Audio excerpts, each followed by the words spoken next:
So is inventory good or bad? Well, it depends on why we have it. Let's look at some of those bad reasons. Hi there, I'm Laurence Gartside, management trainer and consultant in business operations and founder of RowtonsTraining.com. Let's look at the first category of inventory, raw materials, and some of the reasons that businesses get lumbered with lots of it. First up, they simply over-ordered. Maybe it was with good intentions of getting a small price discount.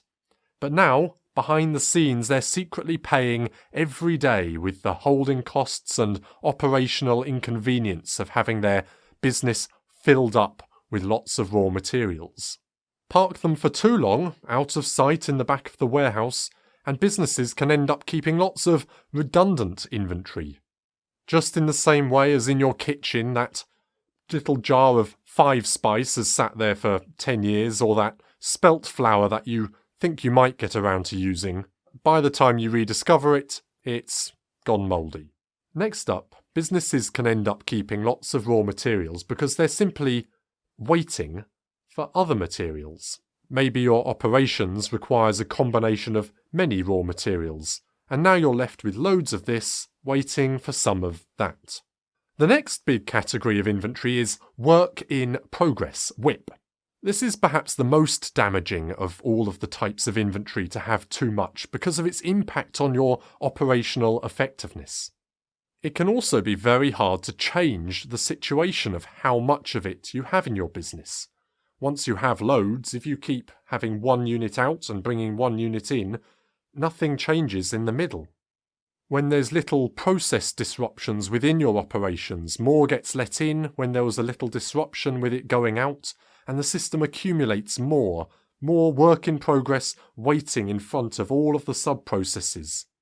Yes, it can allow all of our processes to be busy all of the time, but customer lead times go through the roof, and all this waiting work in progress is a terrible reason to be keeping it. The next category of inventory, finished goods inventory.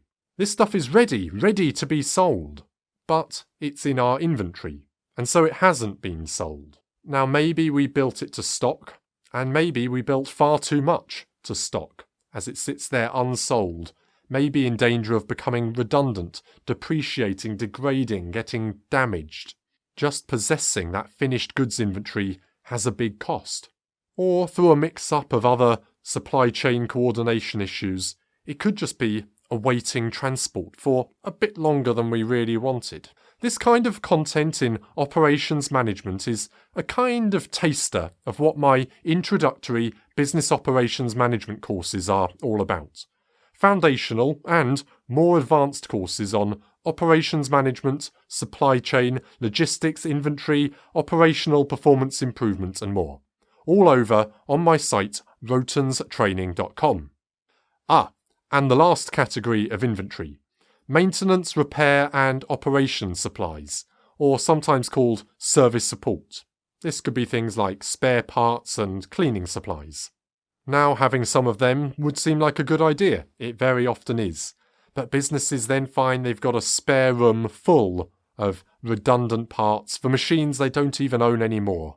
Old inventory they just forgot even existed, or being kept just in case of some apocalypse that no one can even imagine. Or maybe the business hangs on to them just in case they might one day be useful. And just in case you like this video and you'd like to see more, please consider subscribing. Donate me a thumbs up and all that good stuff. Alright, thanks a lot. Crack on!